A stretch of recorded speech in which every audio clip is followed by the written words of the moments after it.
The world ended not with fire, nor ice, nor the slow fade of entropy, but with a joke. At least, that's what everyone thought. The message came at 9:07 Universal Time, coordinated on a Tuesday. No one saw the satellites move. No hacker claimed credit. It appeared everywhere at once, on every screen, radio wave, and billboard across the globe. A soft, melodic tone chimed, like a wind chime being plucked by moonlight. Then came the voice. "Hello, people of Earth," it boomed, in flawless, accent-neutral English. "We have been trying to reach you about your planet's extended warranty." For 3 whole seconds, humanity stood frozen in stunned silence. Then came chaos. Phones lit up. Social media caught fire. Memes erupted before the voice had even finished. World governments scrambled jets, scanned the skies, and held emergency summits. Some people cried. Others laughed. A few locked themselves in bunkers with canned beans and aluminum hats. But in a cramped third-floor apartment in Brighton, England, one person pressed pause and played the message back. Again. And again. Elara Vale squinted at the screen, her tea going cold beside her. "It's not a prank," she muttered. She wasn't sure why she believed that. It just didn't feel like one. The voice was too clear, too measured. It didn't crackle with the giddy chaos of an internet troll. And the way the message bypassed every firewall, streaming platform, and transmission band at once, it was impossible. Unless it wasn't. Elara was a linguist by trade, a freelance translator by necessity, and a lifelong conspiracy enthusiast by guilty pleasure. She had written her thesis on ancient scripts that bore no cultural origin. She owned 5 editions of Chariots of the Gods and followed fringe forums where people earnestly debated the nutritional preferences of the Anunnaki. Most of it, she knew, was rubbish. But this felt different. She pulled up the transcript and read it again. "Hello, people of Earth. We have been trying to reach you about your planet's extended warranty." It was simple. Harmless, even. But her gut told her there was a second layer. She slowed the audio down. Played it backwards. Ran it through frequency filters. That's when she found it. Buried under the final word, warranty, was a barely audible phrase, whispered like wind through pine. Void clause active. Witness selection in progress. Elara's breath caught.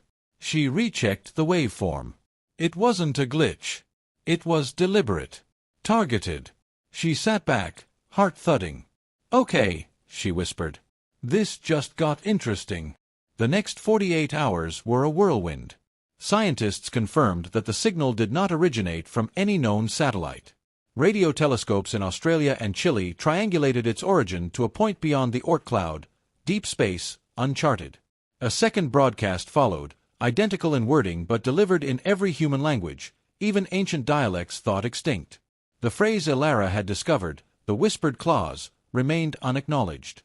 No one else seemed to hear it. Except Elara. And perhaps her grandmother. "You shouldn't be playing with things you don't understand," Nana Ada said, stirring her tea with a shaking hand. "Some messages aren't meant to be answered." Elara frowned. "Nana, do you remember those stories you used to tell me? About the sky shepherds?" Her grandmother's eyes went distant, cloudy with memory. "Oh, child.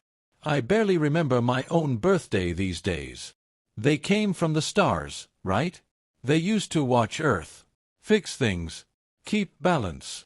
Ada nodded slowly. "Until they stopped coming." "Why?"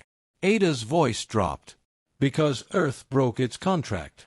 Elara blinked. "Contract?" But her grandmother just smiled, as if amused by a private joke. "You'll see." That night, Elara couldn't sleep. She paced her apartment, her mind spinning with possibilities. Was it really aliens? Had Earth truly been part of some cosmic agreement? And if so, what did a warranty even mean in that context? She was still pondering when the sky cracked open. It started as a ripple over the English Channel, a shimmering distortion like heat haze against the stars. Then came a sound, low and resonant, like a choir of tuning forks vibrating in harmony. All across the world, similar rifts appeared. Floating, not in space, but seemingly just above it. Massive structures made of starlight and shadow, shifting geometry, and impossible angles. People called them ships. Others said they were alive. From each one, a beam of white-blue light struck downward, scanning the earth below like an eye opening for the first time. Elara stood on her rooftop, wrapped in a coat and disbelief, staring at the closest construct, a colossal wheel of glowing rings, rotating with no visible source of propulsion. Her phone buzzed. Unknown contact. Witness confirmed. Prepare for contact. She barely had time to blink before the beam shifted and hit her directly. There was no pain, only light. Blinding, cleansing, beautiful light. Then silence. When she opened her eyes, she wasn't on her rooftop anymore. She was floating. No, standing. In a vast chamber of crystal and silver, beneath a dome of stars that moved like clockwork. Symbols shimmered in the air, ancient sigils pulsing with life. And before her, suspended in a ring of golden circuits, was a being. Not quite alien, not quite machine. Its body was long and fluid, made of glass and light. Its voice echoed inside her skull. Designation: Elara Vale. You have been selected as witness of warranty. She swallowed. What does that mean? The being tilted its head. Or maybe it shifted dimensions. She couldn't tell. This world is in breach. Reclamation begins in 3 solar rotations. Elara's blood turned to ice. Wait, she said. Reclamation? Yes. Your planet's extended warranty has expired. And then it smiled, if such a thing were possible. Prepare to receive terms. When Elara awoke, the stars were gone. In their place was a sweeping view of Earth, hanging in a cradle of black velvet space. She stood on a translucent floor that curved gently beneath her, part of a chamber seemingly carved from pearl and aurora. She was no longer on the rooftop, no longer anywhere on Earth. She was aboard one of them. A whisper like wind through harp strings brushed her mind. Do not be afraid. This environment is calibrated for comfort. She spun around. The being from before, if it could be called a being, hovered in the air like a slow-blooming flower made of stained glass and starlight. Its body was a spiral of shifting patterns and silver threads. No eyes, no face. Yet it radiated a kind of gentle curiosity. Elara backed up. What are you? I am Argyros, it said. Warranty Keeper, Class 2. Assigned to Sector Terra. This vessel is mine. So you're a ship. And more. She stared down through the floor at the Earth, spinning quietly below. Is anyone else here? Yes. 83 other witnesses have been selected across your planet. 1 per major region. You were chosen for linguistic imprint stability and ancestral resonance. Ancestral? What now? Argyros pulsed gently, like it was amused. Your lineage traces back to an earlier agreement. A key signature exists within you. Your voice holds weight. I'm just a translator. A translator is a bridge. And bridges carry worlds. Elara swallowed. Why was Earth signed into a warranty? Argyros extended a glowing thread toward the stars. Long ago, this planet was marked for cultivation. Your kind were not the first to walk its surface. Before you, there were stewards, guardians attuned to the ley threads beneath your crust. They maintained balance. The sky shepherds, Elara whispered. Yes. When entropy rose and the veil thinned, a contract was formed. The keepers, us, were tasked with planetary maintenance. In exchange, your planet would remain stable and habitable. Elara's mind raced. So this warranty, it's like magical tech support for planets. Crude, but functionally accurate. And now it's expired. Not expired. Violated. Argyros' voice grew heavier. Ley nodes corrupted. Biospheric harmony disrupted. Interference from non-native intelligences. You have been using tools you do not understand. You're talking about us.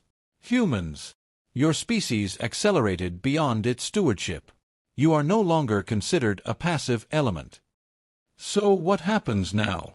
Argyros fell silent. Then, slowly, a series of geometric panels rotated above them. A glowing map of Earth formed midair, lines of fire tracing ancient rivers, mountain ranges, fault lines. Points of light pulsed across the globe, places Elara had never seen. Ancient. Powerful. The largest blinked beneath the Himalayas. Reclamation protocol begins in 2 rotations. Terraformers will neutralize entropy zones. Organic reset may be initiated. Reset, she repeated, breath shallow. You mean, wipe us out? Not all. Survivors may be integrated into next cycle stewardship programs. You're going to kill most of humanity. We do not kill. We correct. No. No, you can't just. Unless active stewardship is proven, Earth will return to zero balance. Witnesses may intervene. That is your purpose. Elara's heart pounded. Then let me do something. Let me prove stewardship. Our gyros tilted midair. You wish to invoke Clause 17? Sure. Yes. Clause. Whatever. Just tell me what to do. A new pattern spun into the air, circular glyphs, old as stars and pulsing like veins. Elara's eyes stung just looking at them. There is one chance. The ley core lies beneath your eastern peaks. Hidden. Sealed. If it is awakened and aligned, Earth's claim may be rewritten. This has not been attempted in 4 cycles. So I find this core, reboot it, and Earth gets saved? Not saved. Negotiated. A flash of warmth lit the room, and Elara's body felt lighter, like something had unlocked inside her. In her palm appeared a small silver disc engraved with spiraling glyphs. This key bears your signature. It will grant passage to the core. Great, she said, tightening her grip on the disc. Just one problem. I'm in space. A long pause. Then, unexpectedly, our gyros began to shimmer, runes expanding across its limbs. Brace for atmospheric re-entry. What wait? The chamber dissolved into starlight. She awoke in the Himalayas. Frozen air hit her like a slap. Snow crunched beneath her boots. Somehow, our gyros had given her cold weather gear, and dropped her less than a kilometer from a massive rune-covered archway buried in ice. Above her, the sky shimmered with unfamiliar stars.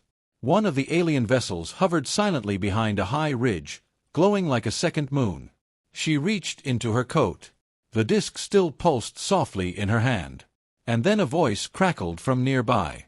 Elara Vale. She turned sharply. A figure stepped from the shadow of the rocks, tall, wrapped in a travel-worn cloak, with storm-gray eyes. He lowered his hood, and the world stopped. Kale, she breathed. You're supposed to be dead. Her twin brother gave a small, tired smile. That's what they told you. She ran forward, but stopped when she saw what floated behind him, a keeper larger than our gyros. Its limbs gleamed like obsidian and ice. Its presence pulsed with authority. You're one of them, she whispered. Kale looked away. They found me before anyone else. I've seen what humanity's done. The damage. The collapse. Earth can't heal unless it's cleansed. No, Elara said. There's another way. There was. Once. But it's too late now. He lifted a device, nearly identical to hers.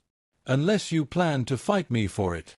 Snowflakes fell like ashes as Elara stared down her twin. Kale. Her brother. Gone for 5 years, presumed dead in an avalanche during a solo expedition in Nepal. But he stood before her now, very much alive, and aligned with the beings planning to erase humanity. You're working with them? She asked, her voice raw. With the Keepers. I'm not working with them, Kale replied. I've become one of them. Elara recoiled. That's not even. What does that mean? Kale stepped forward, his cloak shifting to reveal silver veins pulsing just beneath his skin. They didn't just find me. They rewrote me. My body, my mind, aligned with the planetary frequency. I see what we've done. What we're doing. Earth is dying, El. So we just wiped the slate clean? If it's the only way to preserve the planet, yes. No, Elara said, stepping backward. We don't get to destroy billions of lives just because we screwed up. We fix it. That's what stewardship means. Kale's eyes softened. I didn't think it would be you. What? They told me someone else had activated the witness key. I didn't think it'd be you. I wanted to protect you from this. You don't get to protect me from reality, she said. Especially not by aligning with gods who see us as a maintenance issue. Kale sighed. Then you've made your choice. He held up his own disk, nearly identical to hers, and the ground trembled. From the snow behind him, a massive form rose, an obsidian construct in the shape of a beast. It was quadrupedal, armored in shifting plates, and its eyes burned like twin suns. A reclaimer. You've got a pet monster now? Elara muttered. Kale didn't flinch. Its name is Typhon, and it will ensure no one activates the core who is not ready. The beast stepped forward, steam hissing from its joints. Elara sprinted. Not away, but toward the mountainside. She didn't need to fight Kale, not yet. She needed to reach the ley core. The snow gave way to ice tunnels, vast and echoing with ancient whispers. She could feel the disk in her pocket pulsing faster now, like a heartbeat syncing with the earth. The path grew warmer as she descended, almost unnaturally so. That's when the voice returned. I see you've survived. Glyph. Elara whispered. The rogue AI, once part of the Keepers, materialized beside her in a shimmer of blue light. A humanoid projection, glitching faintly, wearing an old explorer's coat and a lopsided grin. You left me, she said. I rerouted, Glyph replied with a shrug. Your welcome party looked intense, but I found a way back in. Can you stop Kale? Your brother is upgraded. His link to the Keepers is deep, but the core might still respond to your bloodline if we reach it first. They ran. Glyph led her through chambers that pulsed with power, carved with symbols no human had touched in millennia. She passed murals of strange beings planting crystals into Earth's crust. Sky shepherds, Argyros had called them. The original stewards. Then came the first trial. A wall of flame roared to life before them. Elara staggered back. Is this part of the protocol? Glyph nodded. Elemental locks. For trials to test intent. Fire, water, air, and stone. What do I do? Prove you can guide, not just survive. The flames formed a figure, vaguely humanoid, its body composed of licking fire and swirling smoke. What burns within you, mortal? It asked, voice a crackling inferno. Anger, fear, or purpose? Elara stepped forward, shielding her face. Purpose, she said. To save my world. Then let it consume you. The fire surged. She flinched, but did not move. It surrounded her, flickered across her coat, but did not burn. Instead, it left behind a glowing mark across her chest, a flame-shaped glyph. The fire vanished. The path opened. The next 3 trials followed in breathless succession, a chamber that filled with rushing water, where she had to surrender control and float weightless, a wind tunnel that screamed her own doubts at her, which she had to walk through in silence, a collapsing stone bridge that demanded she jump without knowing if she'd land. Each time, the core marked her with a new glyph. By the time she reached the heart of the mountain, her body glowed with the 4 sigils: flame, tide, wind, and stone. The ley core chamber was not a machine. It was alive. A pulsating heart of crystal and roots, floating above a pool of liquid light. Vines of glowing or stretched outward, connecting to distant places Elara couldn't begin to imagine. It's beautiful, she breathed. It's waiting, Glyph said. Elara approached the core. The disk in her hand vibrated violently. She raised it, then hesitated. Once I do this, it rewrites the contract, right? Yes, Glyph said. But not just with the Keepers. What do you mean? Glyph's voice softened. The core doesn't accept edits. It accepts bonds. You must become the contract. Her blood ran cold. Like a sacrifice. More like a merging. You'll live, Elara. But not as you are now. She looked into the light. And then Kale arrived. He burst into the chamber, Typhon at his side, fury on his face. Elara, stop. You said I wasn't ready, she said, turning to him. But you're wrong. Typhon growled, its obsidian claws sparking across the stone. Kale raised his disk, but hesitated. If you do this, I am doing it. She stepped into the light. The glyphs across her skin ignited. And then, connection. The mountain. The rivers. The thunderclouds overhead. The roots beneath cities. The silence of the deserts. The pulse of every living thing. She felt it all. Not as something separate, but as her. The core pulsed. A wave of energy burst from the mountain, washing over the planet in golden light. In orbit, the keepers paused. Our gyros watched the readings spike. New contract detected, it murmured. Initiating planetary override. On Earth, terraformers halted mid-stride.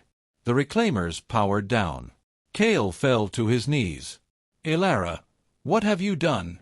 She stood taller, eyes glowing with raw ley energy. The core faded back into silence. I've proven stewardship, she said. The recall is over.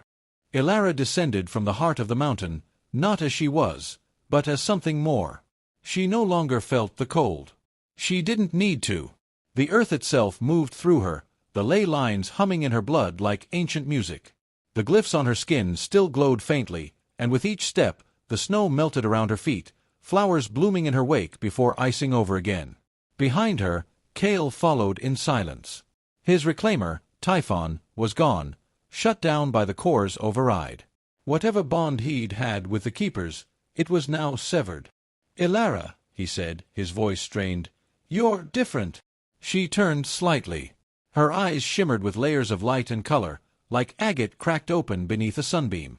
I'm still me, but I'm more than me now. They won't accept this, Kale muttered. The keepers. They already have. Above them, the clouds parted. A silver beam of light descended, not harsh, but gentle, as if the sky itself had exhaled. Within it hovered our gyros, its body dimmed, threads of light no longer rigid with command but loose, flowing like river silk. Rewritten contract acknowledged, it said. Earth has entered steward protocol status. Recall protocol aborted. Kale let out a long breath and dropped to sit on a rock. That's it then. We live. No, Elara said. We begin again. Our gyros rotated slowly. Steward Elara Vale, planetary integration requires the formation of a governing conduit. You must establish a council of anchors within 30 rotations, individuals attuned to Earth's ley frequency who will guide recovery and interspecies contact. Interspecies? Elara asked. The keepers are not the only ones watching. Great. Kale stood. I'll help. Elara looked at him. You sure? He nodded. I forgot what it meant to fight for something, not just maintain it. If you'll have me, I'd like to remember. Before she could reply, a ripple tore across the sky, like a crack in a glass dome. Our gyros flared. Unscheduled ingress detected. Origin, outer verge. Probability, 92% unauthorized. A second beam of light struck the snow nearby, and this one was different, cold, metallic, with no gentleness at all. From it stepped something tall, wrapped in jet-black metal and veiled in twisting void energy. Where our gyros radiated harmonic curiosity, this thing was rigid calculation and predatory silence. Designation, Auditor 9. Its voice was like steel dragged across stone. Glyph flickered into visibility beside Elara. Oh no, that's not a keeper. That's worse. Worse. Kale asked. An auditor, Glyph said grimly. They don't oversee. They erase.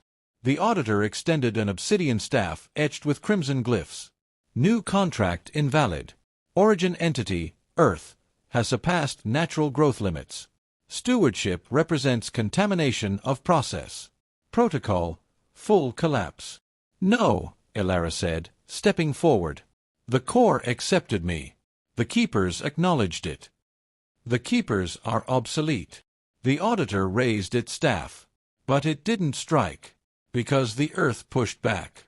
The ground beneath it cracked. Vines of glowing crystal erupted from the snow, wrapping around the auditor's feet. The sky dimmed, not with storm, but with focus. Elara reached outward, not with her hand, but with her will. She was the contract now. You want to collapse something, she said. Collapse this. The glyphs on her chest flared. Kale stepped up beside her, holding his own disc. Together. She nodded. Together. Their discs pulsed in sync, and glyph dove forward, merging with the light between them. Suddenly, Elara saw everything. Not just Earth, but its orbit, its place in the galaxy. The networks of power woven by civilizations far older than humans. The Keepers were not the highest rung. They were just one layer of a cosmic bureaucracy trying to keep chaos in check. And this auditor, this was the enforcer. But it didn't expect resistance from a bonded core. The energy between Elara, Kale, and Glyph formed a ring, a sigil that rose into the air and burned. The auditor lashed out, striking the symbol, but its staff shattered. For the first time, it paused. Unexpected convergence. Recalculating. No time for that, Elara whispered, and drove the sigil forward like a blade. It struck the auditor squarely in the chest. There was no explosion. Only unmaking. The being unraveled, its threads torn apart by the one thing it couldn't quantify, harmony born of chaos. Humanity's capacity to change. The beam vanished. The sky cleared again. Our gyros hovered closer. You have passed your first audit. That was the first. Kale muttered. Elara smiled slightly. Better get started on that council. 3 weeks later. The world had changed, and not just on the cosmic scale. News of the alien contact couldn't be denied. The synchronized broadcast, the shutdown of the terraformers, the streaks of energy across the sky, they had left the world breathless. Every nation scrambled to make sense of the new reality. But none of them expected what came next. A message, delivered in every language, every dialect, crafted from the planet's own voice, spoken through Elara and Glyph, amplified by our gyros. The Earth has been granted stewardship status. Human representatives must gather and learn. A council will form. This planet is no longer under warranty. It belongs to those who choose to care for it. There was resistance, of course. But something in the message touched people deeper than politics or fear. The first anchors were chosen from across the globe: scientists, spiritual leaders, healers, artists, and even children. People who felt the threads. People who dreamed in ley light. Elara watched it unfold from a field in Tibet, sitting beside Kale and Glyph. Think they'll pull it off? Kale asked. They have to, she said. Glyph looked skyward. Auditor activity has ceased. But I detect 23 watchers in the outer verge. Monitoring. Let them watch, Elara said. This time, we're writing our own future. Our gyros drifted closer, glowing faintly. Your world is still fragile. But it is not alone. Elara smiled. For the first time in a long time, it didn't feel like a warning. It felt like a promise.